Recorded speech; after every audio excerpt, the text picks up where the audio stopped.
Bonjour à tous, nouvelle petite vidéo aujourd'hui sur les jojoutis. Donc cette petite vidéo va vous présenter ce que sont les jojoutis et quelles sont les manières de les trouver, de trouver ces valeurs. Alors on va vous expliquer comment on le fait, mais attention, pas de façon pratique, c'est juste de façon théorique. Mais c'est super important de regarder ça avant d'essayer d'en faire sur machine. Alors, le problème, déjà, premier problème, qu'appelle-t-on les jauges-outils? Donc, de façon un peu vulgarisée, là, on va dire que c'est la taille d'un outil. Sa longueur, ses dimensions, les rayons, les diamètres, les orientations. Voilà, c'est tout simplement la taille. Hein. On faut retenir ça. Comme vous, eh ben, si on devait parler d'un être humain pour ces jauges, hein, on dirait ben, quelqu'un mesure 1,70 m et fait 65 kg, par exemple. Voilà. Donc là, nous, ce qui nous importe, c'est ces dimensions. Alors, petit préambule là, avant d'attaquer, je mets attention quand on parle d'outils.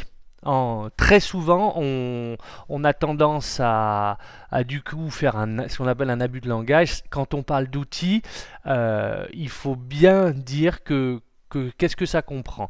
Ça comprend regarder le schéma, que ça soit pour du fraisage ou du tournage. Donc à chaque fois, on a un porte-outil, on a associé un outil. Et enfin, si on est dans le cas d'un outil avec des plaquettes, on a associé une plaquette. Ça, c'est important. Et vous voyez, en réalité, normalement, le vrai nom, l'outil, c'est par exemple en tournage, en fraisage, pardon, c'est la fraise, on le voit. Et en tournage, ça serait l'outil, simplement le corps d'outil, hein, avec sa référence. Ici, c'est un SCLCL. Voilà. Et en réalité, souvent, par abus de langage, on va dire l'outil, on va prendre toutes ces composantes, ces trois composantes-là. D'accord? Donc attention, c'est juste un problème de langage. Quoi qu'il en soit, nous, pour faire une jauge outil, il faudra que ces trois éléments soient associés, dans les deux cas de figure, que ça soit du tournage ou du fraisage. On ne fait pas une jauge outil de façon dissociée, juste l'outil avec sa plaquette. Là, par exemple, juste la fraise avec sa plaquette. D'accord? Il faut que les trois soient assemblés. Voilà. Première chose. Bon, maintenant qu'on a parlé de ça, alors, on va définir déjà qu'est-ce que c'est qu'une jauge outil. Alors, on va commencer par le fraisage. Qu'est-ce que c'est qu'une jauge outil en fraisage? Alors, je commence par le fraisage parce que c'est un peu plus simple à comprendre. Donc, une jauge outil en fraisage, il y a deux valeurs. Ça se décompose en deux valeurs. Premièrement, la jauge L. Alors, c'est marqué L. On parle de L, souvent dans les machines on renseigne la valeur L, mais ça correspond en réalité à la valeur sur l'axe des Z. D'accord?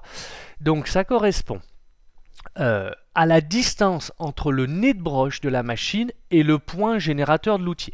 Donc je vous ai fait un schéma, on le voit bien ici, nez de broche, le nez de broche qui est en haut, hein, et puis le point générateur de l'outil. En bas, si vous voulez, c'est le point le plus bas de l'outil qui va usiner sur l'axe des Z.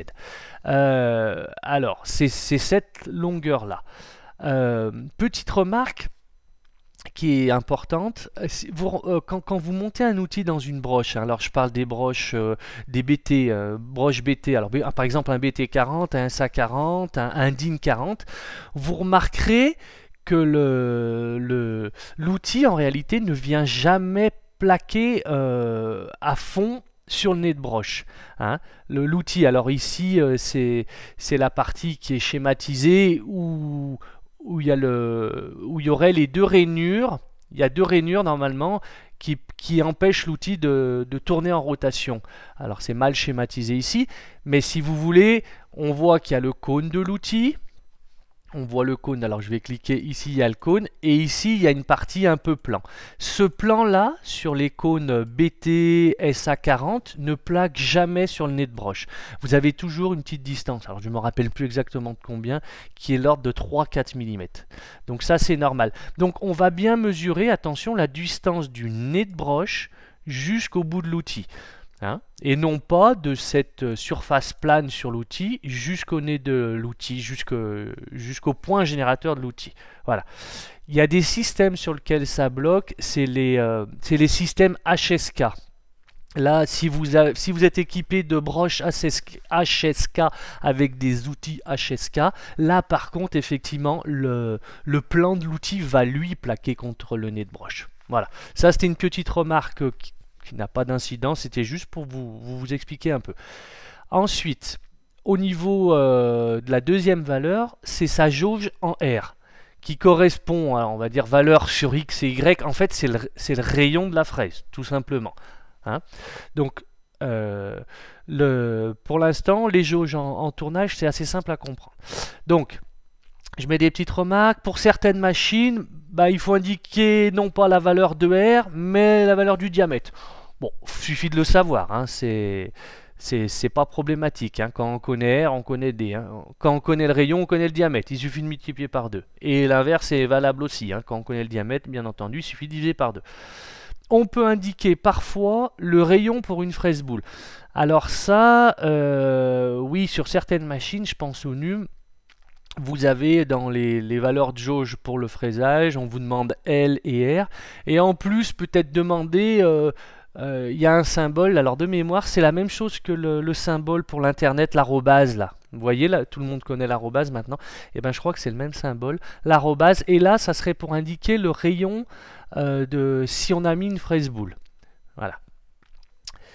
Petite particularité. Alors ensuite, je vous mets astuce. Quand vous faites une jauge, hein, quelle que soit la manière que vous faites une jauge, c'est ce que je vous explique plus tard, je vous explique comment on les fait.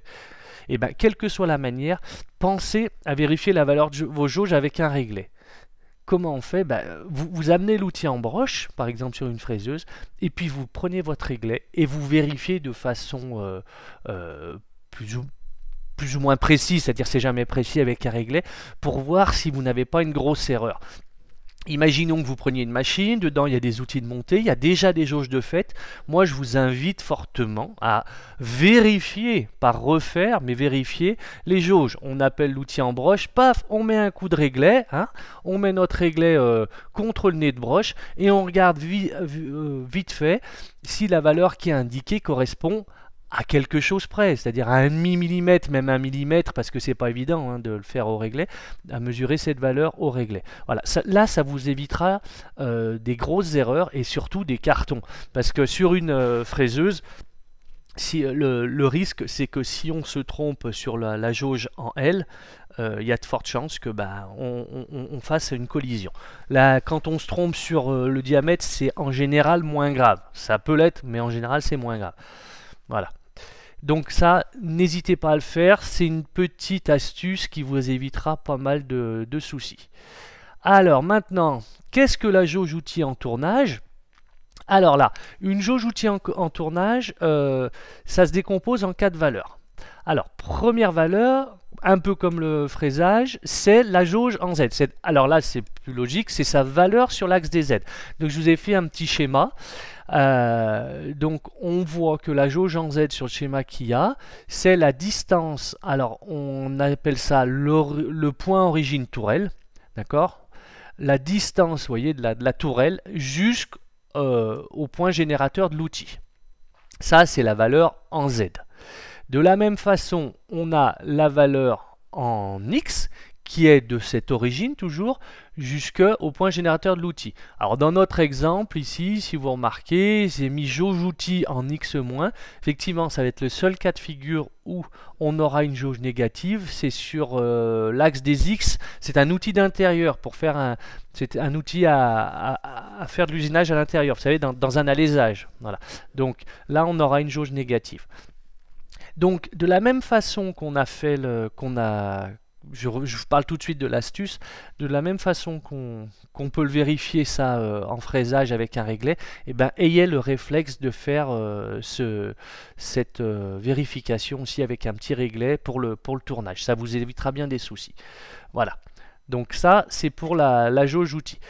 Petite info pour les outils de type perçage sur un tour. Alors, Les outils non tournants, je précise, parce que maintenant, vous savez que les tours peuvent être équipés d'outils tournants, hein, type fraise. Alors là, moi, je vais vous parler par exemple des outils qui ne sont pas tournants. Quand on monte un forêt sur un tour et que c'est la pièce qui tourne, donc c'est-à-dire qu'on vient percer au centre de la pièce, dans ce cas-là, attention, il faudra bien mettre une jauge en X qui est égale à 0. Surtout ne pas mettre le diamètre. Ne pas indiquer le diamètre. Par exemple, si vous percez avec un forêt de diamètre 10, vous n'écrivez pas X qui est égal à 10, vous écrivez X0 pour bien qu'on pilote le centre. Voilà, ça c'est la petite remarque. Ensuite, pour les outils tournants, non, là il faut indiquer le diamètre. Mais il faut bien indiquer le diamètre. Là on est comme un outil tournant, c'est en fait c'est l'équivalent d'un outil de fraisage. Alors, on a indiqué la première valeur, la jauge en Z, sa longueur sur l'axe des Z, la longueur sur l'axe des X. Maintenant, pour les outils de tournage, il va falloir indiquer, pour ceux qui en ont bien entendu, le rayon de bec. Alors, petit rappel, qu'est-ce que c'est le rayon de bec? Je vous ai mis une photo d'une plaquette. Si on regarde une plaquette d'usinage, on se rend compte que le point où on usine, ben, en réalité, c'est pas pointu, ça fait un petit arrondi. C'est ce qu'on appelle le rayon de bec. Donc, en fonction des plaquettes qu'on utilise, cet arrondi, ce rayon de bec, il est plus ou moins important. Et ça, c'est important de l'indiquer à la machine. Il faut qu'elle le connaisse. Alors, je vais vous expliquer pourquoi en allant voir le point numéro 4, c'est-à-dire la valeur numéro 4. Je vais vous expliquer pourquoi on a besoin du rayon de bec et du coup du 4 de l'orientation de l'outil. Alors, l'orientation de l'outil, c'est on va indiquer à la machine comment est orienté le point générateur par rapport à ce qu'on usine, par rapport à la pièce. Donc, regardez, vous avez un schéma. Alors, si on reprend notre outil qui était dessiné avant, on serait en C7, c'est-à-dire que on se dirige du point générateur de l'outil jusqu'au... Alors moi, pour vous aider, je dis souvent jusqu'à la vis de la plaquette. Quand c'est des plaquettes qui utilisent un système à vis ou ça marcherait avec un système à bride. Alors si on reprend notre outil, regardez bien le cadran, c'est 7. Si je remonte, ah mais non, regardez là, ici en haut, là où je clique, le point générateur est ici, et puis la vis serait au milieu de la plaquette ici, donc on serait, si on regarde notre cadran, en C7. C'est une direction C7. Voilà. Alors, à quoi ça sert, là, le rayon de bec et l'orientation de l'outil? Ça va être indispensable quand dans votre programme, vous allez utiliser la correction de rayon. Les corrections de rayon, pour rappel, pour ceux qui connaissent, peut-être qu'il y en a qui ne connaissent pas, c'est le G41 et G42. Donc quand on utilise du G41 et du G42, il est possible que notre outil travaille sur les deux axes à la fois. Et à cause de ça, comme il y aura un déplacement sur deux axes à la fois, en l'occurrence le X et le Z, on a besoin de donner l'orientation à la machine parce qu'elle a besoin de calculer en permanence la position du bout de l'outil. Hein. Parce qu'en réalité, les jauges que vous donnez en X et en Z, ça correspond à une intersection de deux droites, et ben c'est pas le point réel de l'outil. Et donc ça, si on lui donne pas cette orientation là du cadran, la machine elle est incapable elle va se tromper, c'est-à-dire les codes vont être fausses quand vous allez usiner avec si vous mettez pas C7 et que vous faites dans votre programme les G41, G42, vous aurez des valeurs qui ne sont pas bonnes, des mesures, des codes pas bonnes. Voilà pour la petite explication assez rapide. Donc important, ces 4 valeurs. Rien de sorcier, hein. Alors, remarque, même astuce que tout à l'heure, mais ça je vous l'ai déjà dit, on utilise le réglet. Et puis alors, particularité pour certains fabricants, alors As le fait, je sais, il y en a sûrement d'autres qui le font, parce que As s'appuie sur une base Fanuc. Et en fait, la valeur des jauges outils, alors eux, ils simplifient pas la tâche. Moi j'ai trouvé que et puis c'est pas très intuitif. C'est-à-dire que la valeur en X et en Z, ça correspond toujours à la distance, bien entendu. On part du point générateur de l'outil, le point qui usine, entre guillemets. Alors là, pour le coup, eux, ils retournent à l'origine machine. Donc du coup, chez As, les valeurs de jauge, ça fait des valeurs, c'est un peu des usines à gaz, quoi. C'est des valeurs qui sont pas vérifiables. Faut être habitué à ces valeurs. En général, ce qui se passe aussi, c'est qu'effectivement, quand on utilise une machine, on a souvent le même outil d'extérieur qui est monté et on connaît à peu près la valeur en X et en Z et on sait à peu près si ce qu'on a fait comme jauge c'est cohérent ou ça ne l'est pas. Donc chez AS, ça va être plus difficile à vérifier. On ne pourra pas utiliser ce réglaire, hein, mais on s'appuiera sur les jauges précédentes. Alors, ça, on a défini ce que c'était, les jauges outils. On a dit à quoi ça correspondait en fraisage et en tournage. Maintenant, je vous mets le problème suivant. Ben, pourquoi il faut les faire, ces jauges outils?